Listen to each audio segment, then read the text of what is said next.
So for the new students, in the stories of the prophets, we pretty much spent a whole semester learning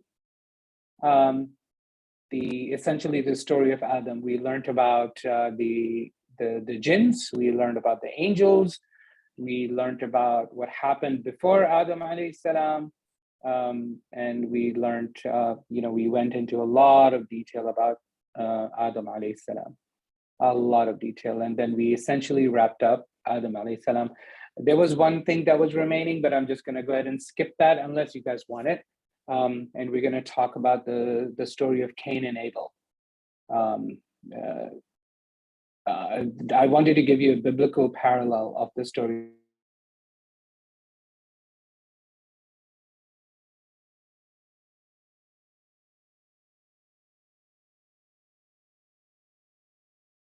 of Adam. If you guys are interested in review that, but maybe we can skip it.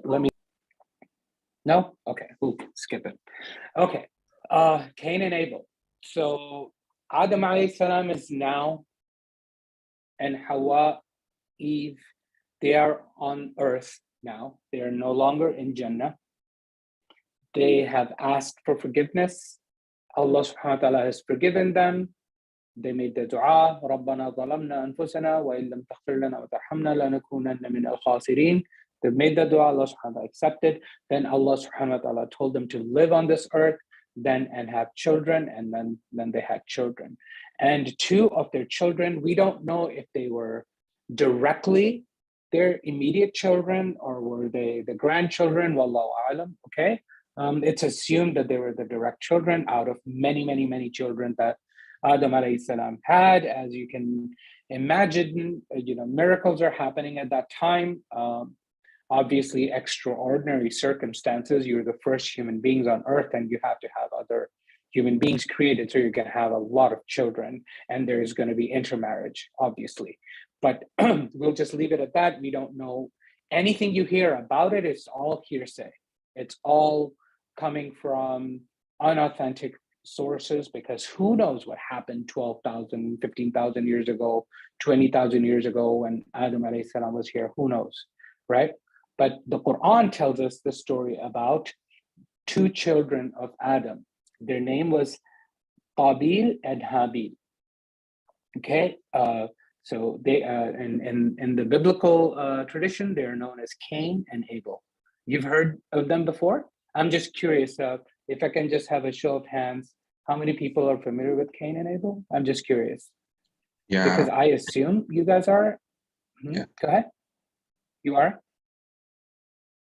Okay. Yes. Good. Okay. Because I wasn't sure. Where did you pick that up? Where did you learn it? So basically, I learned when I was younger, I learned the story of Habil and Qabil, and the whole ordeal with each other. Okay. But then after that, I really learned that in the Christian tradition, like you said, they called them Cain and Abel, and that parallel between Yeah, the names. yeah. That's so. You see, the names are very similar, right? Habil, Qabil, Cain, Abel, right? So there's definitely it's the same exact story and people, but obviously. So we'll go quickly over the story, and then we'll show you what the Quran says about them. Okay. So they were the children of Adam. There was a jealousy between them. Okay. So Qabil, Cain, was older than Habil. Okay. So they both wanted to offer to Allah subhanahu wa ta'ala a sacrifice. By the way, the whole point of sacrifice, what is sacrifice? It is you sacrificing something you have or you love for the sake of others. Okay? That is in our Sharia. In the previous Sharias as well, that was there, like giving charity and sacrificing animals and then distributing the meat of the animals and stuff like that. In the previous Sharia, again, we don't have a lot of knowledge on it, at least I don't, and it needs to be looked into actually. But the sacrifices were for Allah subhanahu wa ta'ala directly, where, and you shall see in a second, where the sacrifice would be, there would be a sign that the sacrifice has been accepted. Okay, so Habil and Qabil, they both wanted to deliver an offering to Allah subhanahu wa ta'ala. Qabil did something and Habil did something. Okay, so Qabil, he didn't do ihsan. He didn't show excellence in his sacrifice.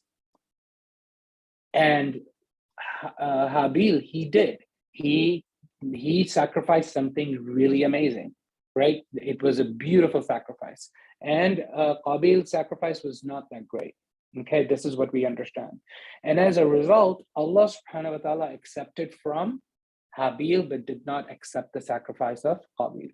So we need to learn a lesson from this too as well, right? Just because we are asked to pray or fast or give zakah or do hajj or whatever kind of ritual or do dhikr or whatever we think we're doing, we're asked to do whatever we're doing. If we don't put in ihsan, if we don't show excellence in what we're doing, Allah subhanahu wa ta'ala may not accept from us. Look at what just we learned from Ibrahim alayhi salam. Allah subhanahu wa ta'ala told them, build a Kaaba, right? They're building the Kaaba, then what dua do they make? Oh Allah, accept from us. You see the difference, the humility, and what you're saying is, I'm trying my best, Allah subhanahu wa ta'ala, to do the best wudu that I can do, to show the best khushu' in my salah, to do the best fasting that I can. Oh Allah, please, oh Allah, accept my salah. Oh Allah, accept my fasting. Right? It is up to Allah to accept. Just because you did the ada means you followed the command, doesn't mean it will be accepted from you. It is up to Allah subhanahu wa ta'ala to accept what we do. Okay, very important principle I want you to keep in mind. There is a reason why after salah we say astaghfirullah, astaghfirullah, astaghfirullah, right after we say the salam, right? Why? Because we ask Allah's forgiveness for any deficiencies in our salah, for example. Okay, is this resonating with you guys? Making sense? Okay, so same thing. So this is the lesson we're learning. So Habil and Qabil, they both did the offering. One of them, the offering was accepted. One of them, it wasn't. So side note, how is the offering accepted? Allah subhanahu wa ta'ala used to, and there's evidence in the Quran. Let's first read that very quickly, and then we can go from there. And then I want to share some interesting anecdotes with you as well on this. So Allah subhanahu wa ta'ala is talking about the Jews, okay, here in Surah Al Imran, that Allah took a promise from us, okay? Here, we'll just read the English just to make it easy for you so we can move quickly. Indeed, Allah has taken our promise not to believe any messenger until he brings us an offering which fire from heaven will consume. So what the Jews were instructed to do was in the temple of Jerusalem, where what we call Masjid al-Aqsa, you know, that area, that temple. You guys with me? You guys are so quiet. You guys are making me nervous. Nod or something, okay? All right. So in the temple, they used to do sacrifices inside the temple, and then through the miracle, or what have you, a fire from sky comes and consumes the sacrifice. That was a sign that their sacrifice was accepted by Allah subhanahu wa ta'ala. That was Allah subhanahu wa ta'ala's mercy on the Jews to give them this miracle so that they know that their sacrifice is accepted. They did a good job. They showed ihsan. If the fire didn't come and consume the sacrifice, it was understood that they didn't do a good job. They were deficient. Okay? So same exact thing by Habil and Qabil. So they put the offering in front of Allah subhanahu wa ta'ala, and then fire came and consumed the offering from Habil and did not from Qabil. Okay, so this is that story. Again, very little is known about that necessarily. Obviously, it's mentioned in the Torah about the fire coming and consuming, etc. no longer happens after that, after the temple was destroyed. By the way, side note, totally side note, just for your information, the Jews today cannot do sacrifice because the temple doesn't exist. It's destroyed, right? This, the first temple was destroyed, then the second temple they rebuilt, it was destroyed, and then there's no third temple yet.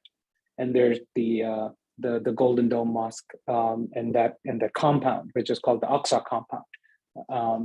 So that is where, so Jews cannot do sacrifice anymore. What do you think they're itching to do? They want to restart the sacrificing ritual. Christian angle, very important, also for you to understand. They call Isa alayhi salam, Jesus, the ultimate sacrifice, because Christians are really Jews, right?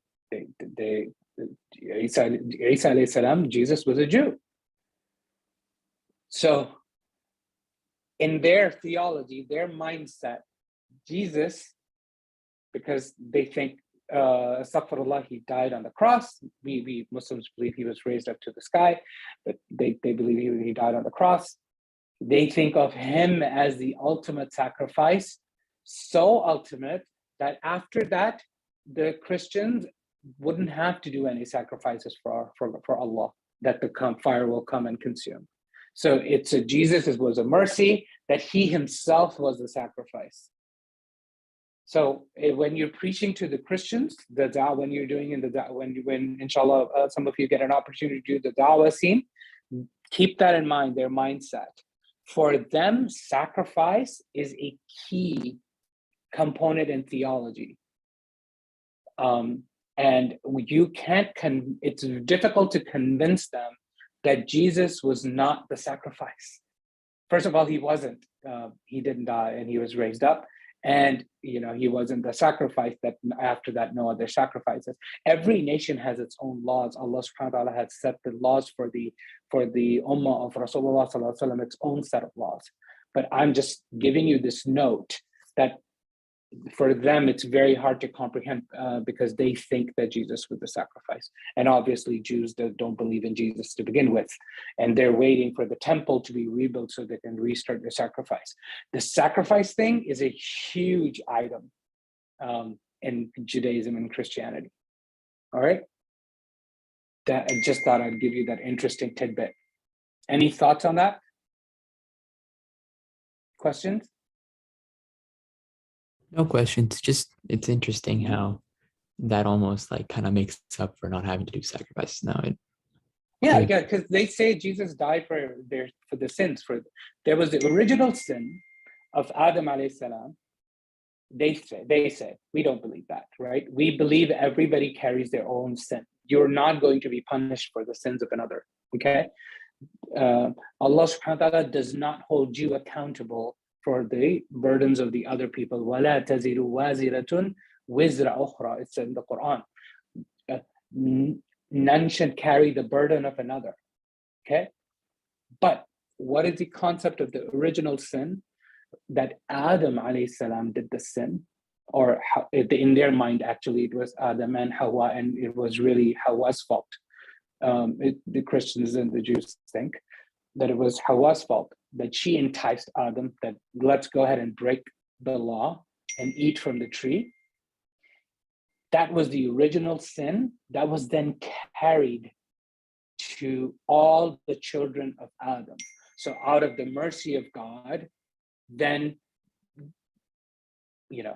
as they say in Christianity, astaghfirullah, that God sent his only son so he could be sacrificed, so that humanity no longer bears the burden of the original sin, because everybody is sinful until Jesus comes and he sacrificed, so that then nobody has sin on them anymore. That's their thought process. That's the other angle of sacrifice. Does that make sense, Muhammad? Yes, it does. Okay. So I'm giving you these talking points so that you can relate to what's going on. And inshallah, if you go into the dawah scene or have an opportunity to have a discussion, you know where they're coming from. Okay, inshallah. Okay, so let's look at the Cain and Abel story in the Quran. So Allah subhanahu wa ta'ala says to Rasulullah sallallahu alaihi wasallam, again, Quran is a one-way conversation between Allah subhanahu wa ta'ala and Rasulullah. Okay, so for those of you who are new, that's how you need to understand it. وَاتْلُ عَلَيْهِمْ نَبَأَ ibn Adam. Tell them, recite upon them the news of two sons of Adam. Bilhaq, it's in truth, meaning this is the true story. Okay, Allah subhanahu wa ta'ala is saying what they may have heard may be different, but this is the true story. Okay, and this is a Madani surah, so obviously Jews and Christians are around, and Allah subhanahu wa ta'ala is teaching Rasulullah sallallahu alaihi wasallam the story of Cain and Abel, the two sons of Adam. إِذْ قَرَّبَ قُرْبَانًا. Okay, when they both قَرَّبَا قُرْبَانًا, when they both offered a sacrifice, فَتُقُبِّلَ مِنْ أَحَدِهِمَا, then it was accepted from one of them, وَلَمْ يُتَقَبَّلْ مِنَ الْآخَرِ, and it was not accepted from the other. قَالَ, he said, لَأَقْتُلَنَّكَ, I am going to kill you. He got jealous. Qabil got jealous, right? Or whoever it was, whether it's Habil or Qabil, we don't know. One of them got jealous, okay? He said, I will kill you. My sacrifice was not accepted. قَالَ إِنَّمَا يَتَقَبَّلُ اللَّهُ مِنَ الْمُتَّقِينَ. The other brother said, Allah only accepts from the muttaqeen. He only accepts from those who are righteous and God-fearing. Because as if the other brother is telling him, you are not showing taqwa, okay? Not that, oh, he's judging him. You are not showing taqwa. You are not showing piety and righteousness by saying that you want to kill me just because your sacrifice was not accepted. لَإِن بَسَطَ إِلَيَّ يَدَكَ, if you extend your hand toward me, لِتَقْتُلَنِي, so you can kill me, مَا أَنَا بِبَاسِطٍ يَدِيَ إِلَيْكَ لِأَقْتُلَكَ, I am not going to extend my hand to you to kill you. If you try to kill me, I am not going to try to kill you. The other brother said, Inni akhafu Allah Rabbal Alameen, I fear Allah, the Lord of the world. Inni uridu an tabu'a bi ithmi wa ithmak. Okay, I want to thereby, let's just read the English. I want you to obtain thereby my sin and your sin, so you will be among the companions of the fire. He's saying basically, if I also try to kill you, if you try to kill me and I try to not just defend myself, but try to kill you, then I am doing what you're doing. There's no difference between you and I. If you kill me and I try to kill you back, then there's no difference between you and I. Then you're sinful and I am sinful. And we will both end up in the hellfire. وَذَلِكَ جَزَاءُ الظَّالِمِينَ, and that's what happens to the wrongdoers. فَطَوَّعَتْ لَهُ نَفْسُهُ قَتَلَ أَخِيهِ, and his self, his lower self, urged him, encouraged him to kill, the murder of his brother. فَقَتَلَهُ, and then he eventually killed him. So interesting, very interesting. Allah subhanahu wa ta'ala, look at the fine detail. He's like his lower nafs prompted him. First, he did the niyyah to kill him, and then he killed him. Allah subhanahu wa ta'ala separated the two things.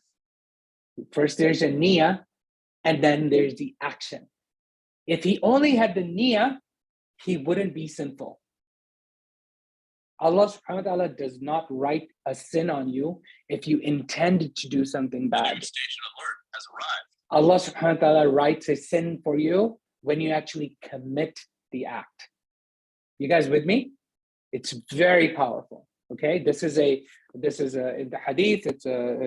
I don't want to go too much into detail, but just remember this rule. If you intend to do something good, a goodness is written for you before you even do it. And then when you actually do the goodness, do the good thing, you get 10 times the reward.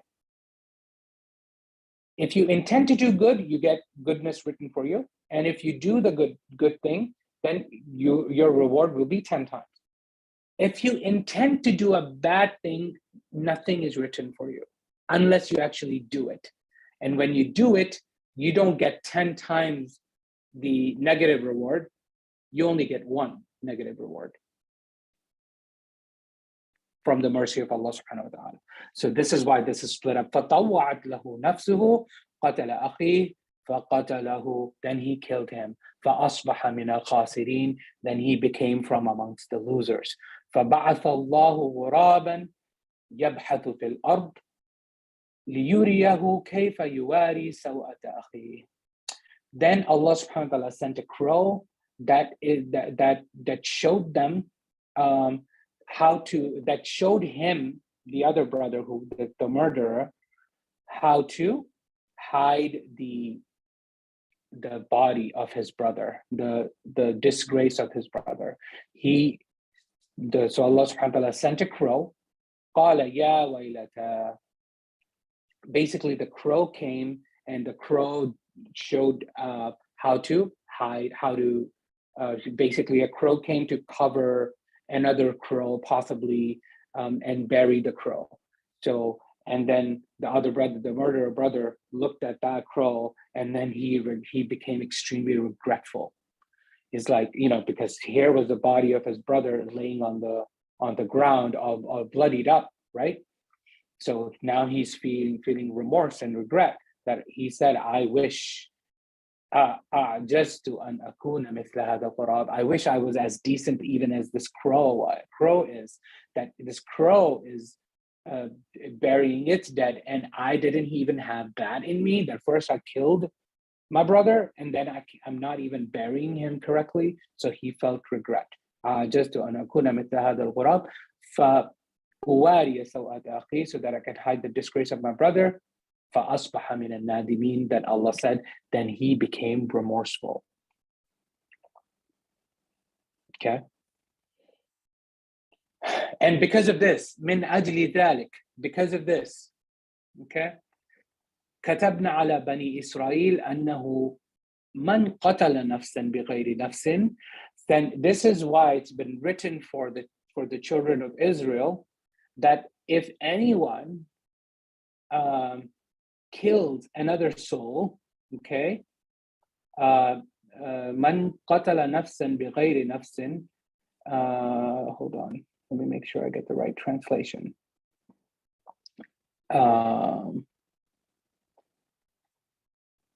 Meaning,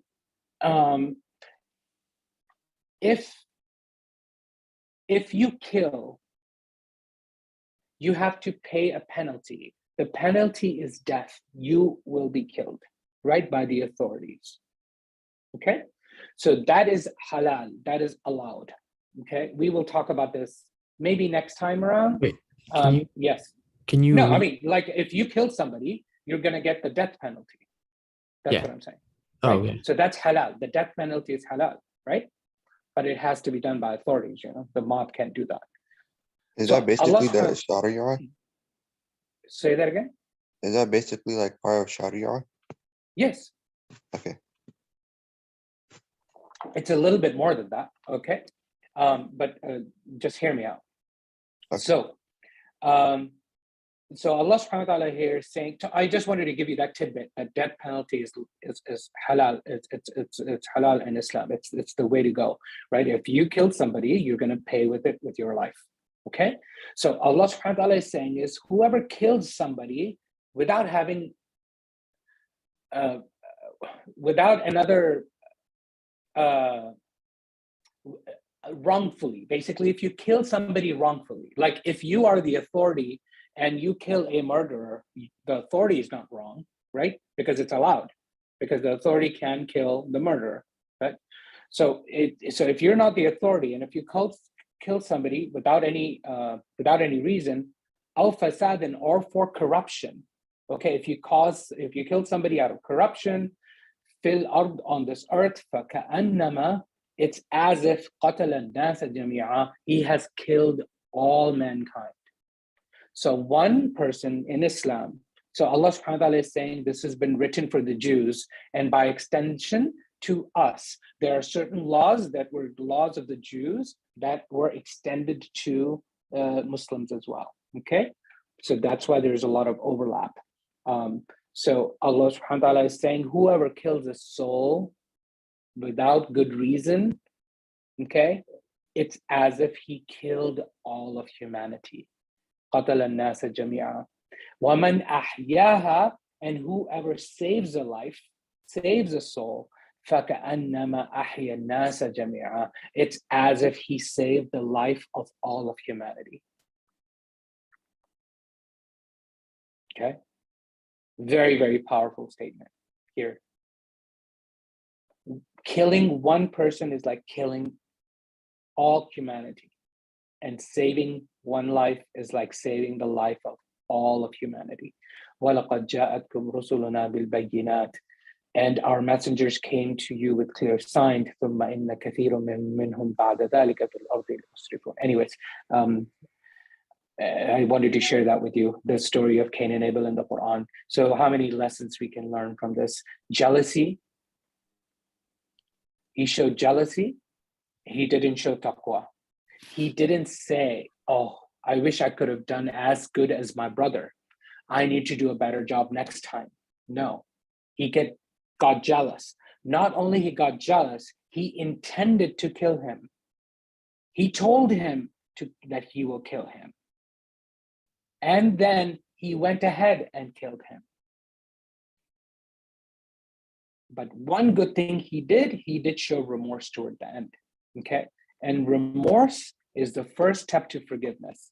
If you are not remorseful about your sinful actions, then you are likely not going to be forgiven for them. Okay, obviously, you're not even going to ask for forgiveness because you weren't remorseful to begin with.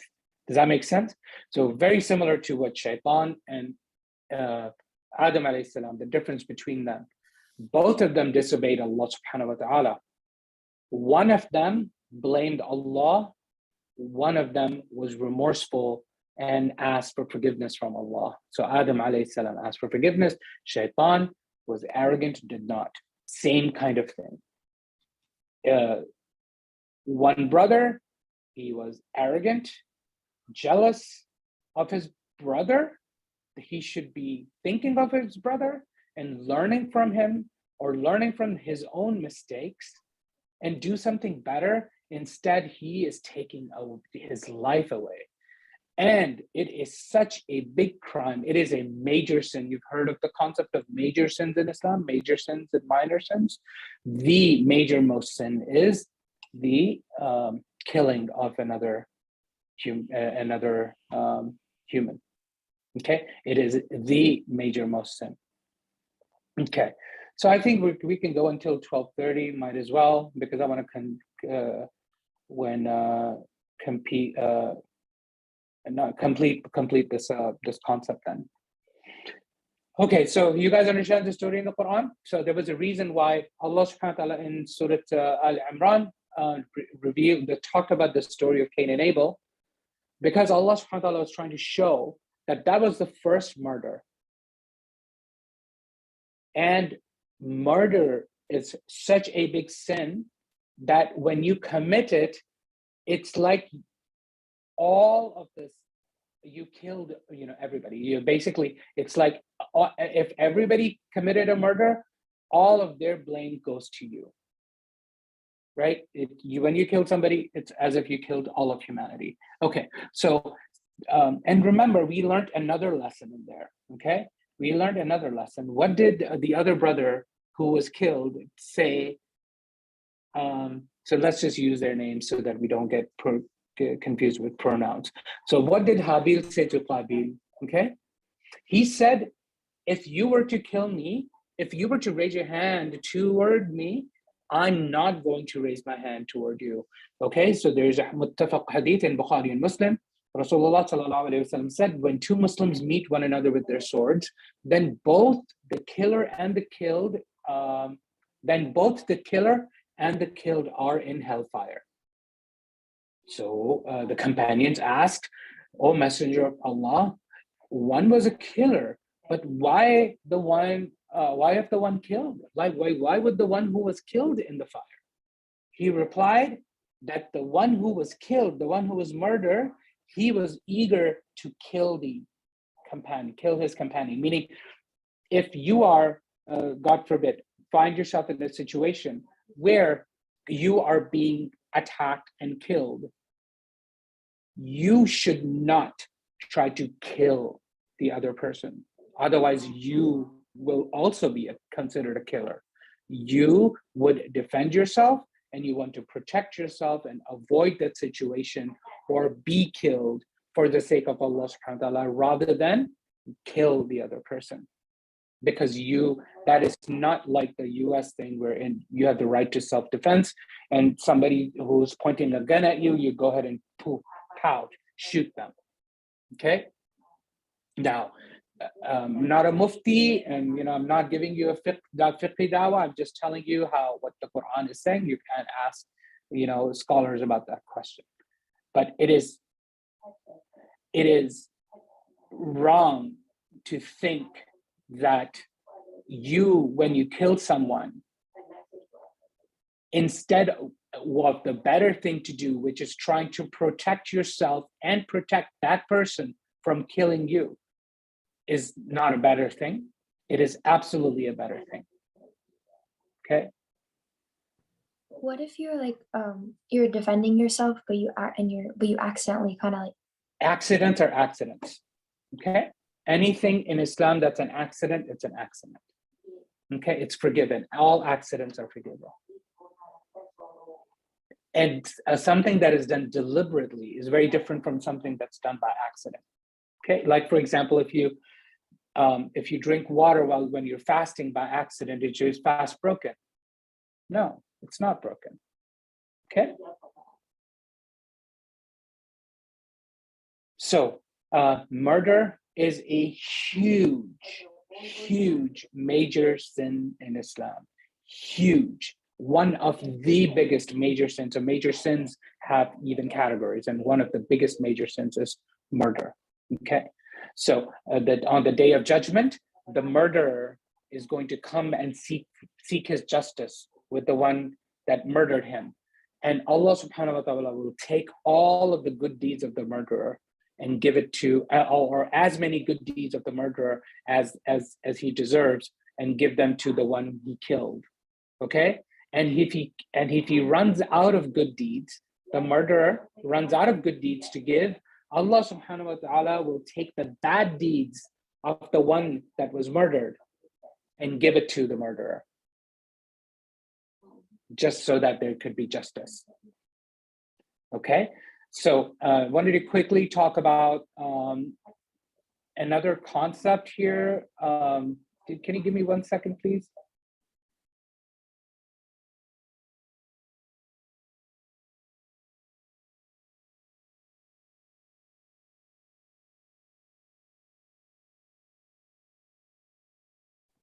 Okay, so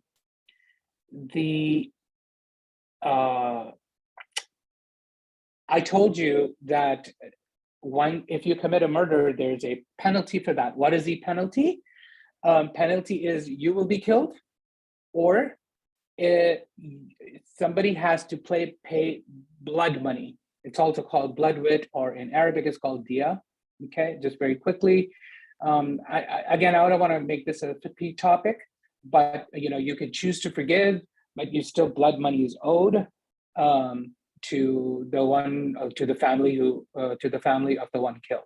Okay, and a Muslim, for example, cannot be killed in return if he kills a disbeliever. That's just a side note of fiqh. But I now want to switch the topic to. Have you guys ever heard of Maslow's hierarchy of needs? I want to focus on the fact that murder is such a big thing, and why is it such a big thing in Islam? Um, are you familiar with the Maslow's hierarchy of needs? Yeah. Any psychology buffs? Okay, tell me what that is. Tell everybody. Well, so it's basically how when you're surviving, you only think of the needs necessary to.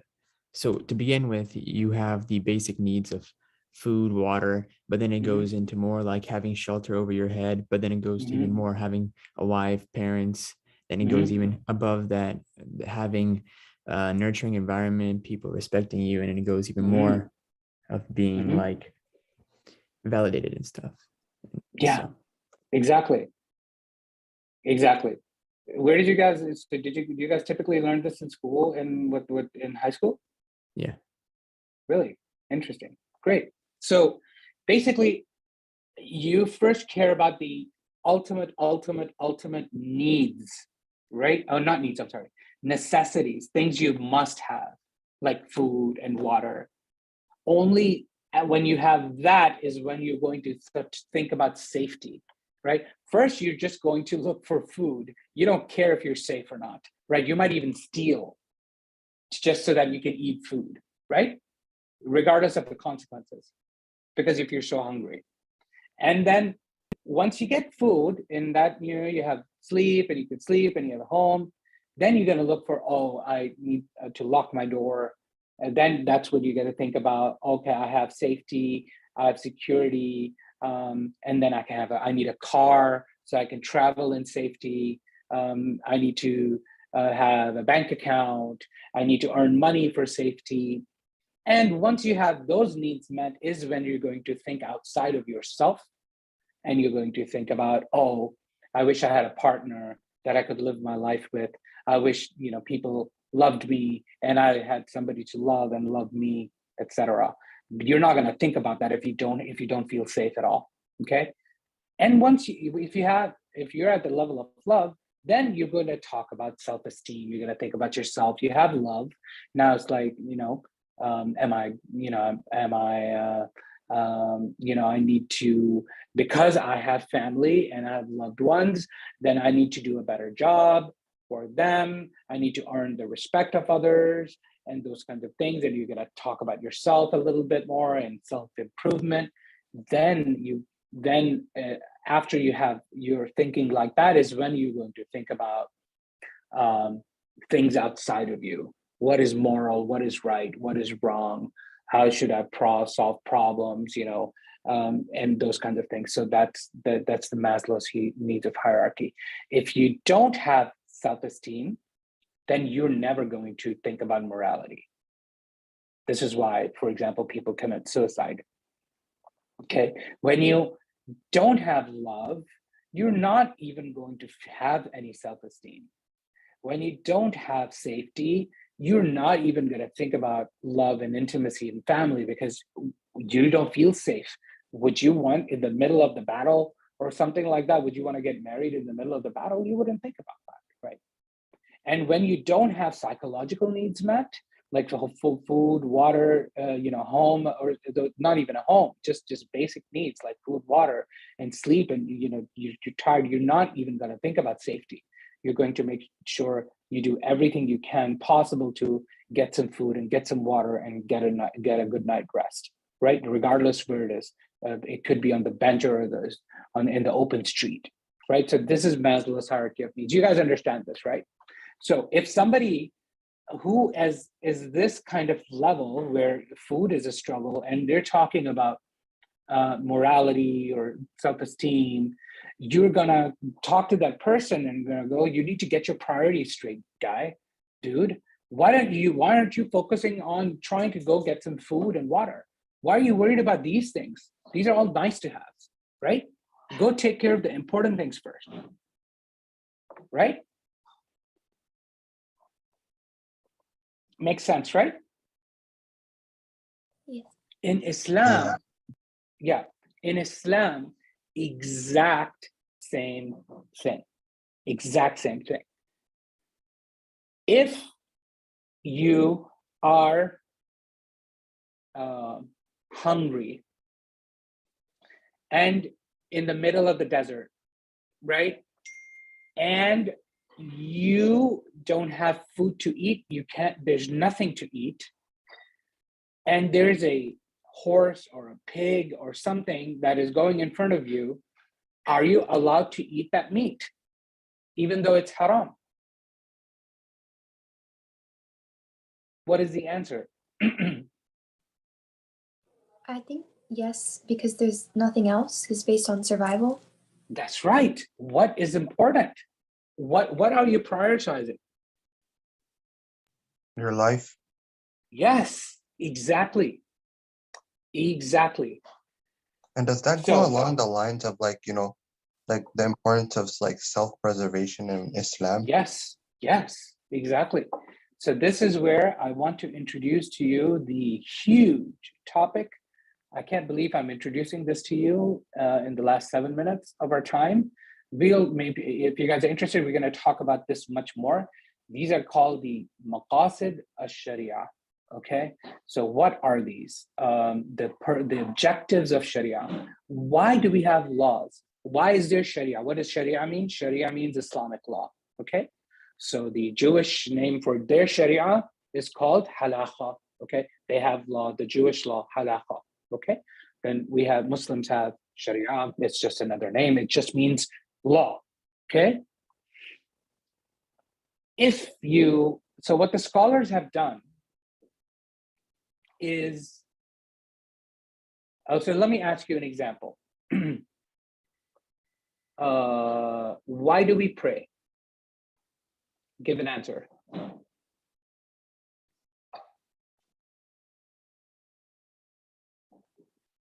Okay, Because it let me helps us make stay it close easy. to Let me Allah. make it easy. Let me make it even easier. Why is alcohol haram? Because it's bad for our bodies and our minds. Great. Why is it bad for your mind? Because it doesn't make you think clearly, and it can make you like do things that you wouldn't do when you have like a clear mind. And what would that endanger? Your life and the life of other people. Exactly. Okay. So you see what we just did? We asked why something, right? So this is exactly what scholars did. So they looked at the body of Islamic law. Okay. They looked at all of the Islamic laws and they boiled them down by doing this abstraction and asking why. And they boiled down them to few things, which are called the objectives of why law exists, okay? And those are called the Maqasid al-Sharia, the objectives of Sharia. So the scholars recognize that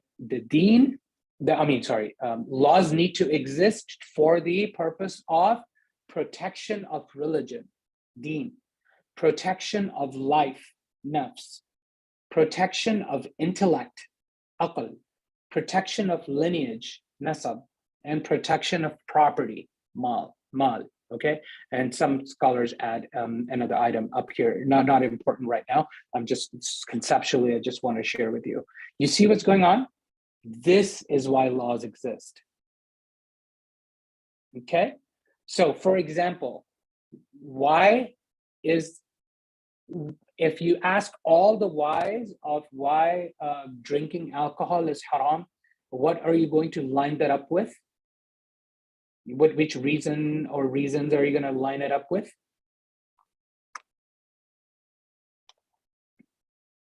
Anyone? Protection of life. And protection of intellect. Okay? To save intellect and protection of life. And more so here, it's in the protection of intellect. This is why it's haram. So anything that endangers any of these things is haram. Okay? You can't steal because it violates this principle of protection of property. You can't have illegitimate children and relationships because it violates number 4. You can't have intoxicants, or you can't burn books, or you can't destroy education, and you can't hurt that system because it's hurting number 3. you can't endanger the lives of other people, regardless of how that happened, because that is violating number 2. And you can't this is protection of religion in general. You can't endanger other religions over Islam. You can't. It's the protection of religion in general. Okay.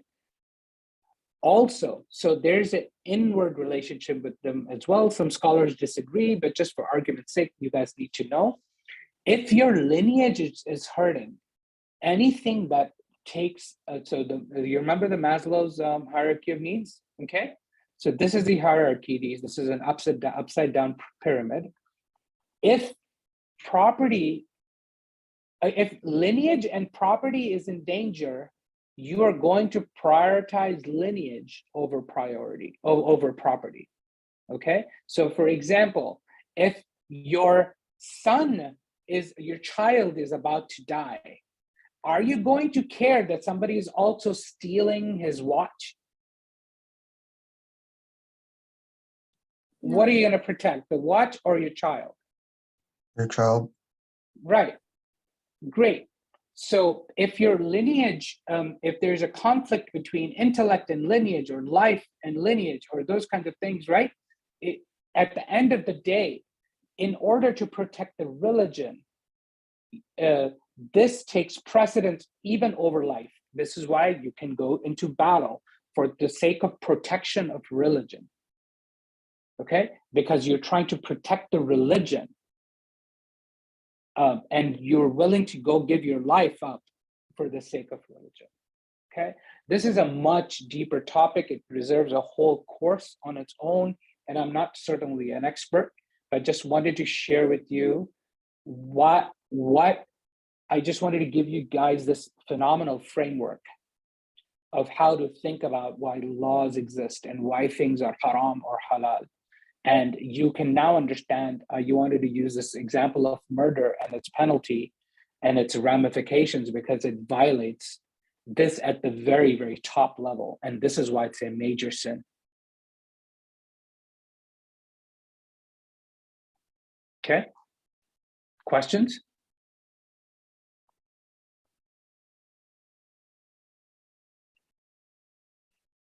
Too much? Okay. But Good. are we gonna go over this next week? We can. You wanna do more? Yeah. Okay. All right. Others interested? Or go? I just wanted to use this tangent to introduce you a fundamental framework and Islam has these beautiful frameworks that you need to understand the world around you better and understand the religion better and why something happens. So I wanted to introduce this concept to you to kind of make you guys think. So use the excuse of the murder situation and the story of Cain and Abel to introduce this important topic to you. It's a very important topic, Maqasid al-Sharia, the objectives of Sharia, the objectives of law, Islamic law. I think it's So really we can interesting, talk. the logical arguments that are in the Quran and what we're learning from them. So I think that's what this discussion is about. Yes, it is. Yeah. Yeah, alhamdulillah. Any questions? So every single law you find in Islam, you can link it back to these 5 things that we just looked at. What was it? What were they? I hid the screen. Can somebody help me list them out? The number 1 is protection of religion. Religion. Number Life. 2, Life. 3, Intellect. the intellect. Yep. 3, 4. Lineage. Protection of lineage. Yes, and 5. Property. Property. Excellent. You guys are awesome, mashallah. Seems like you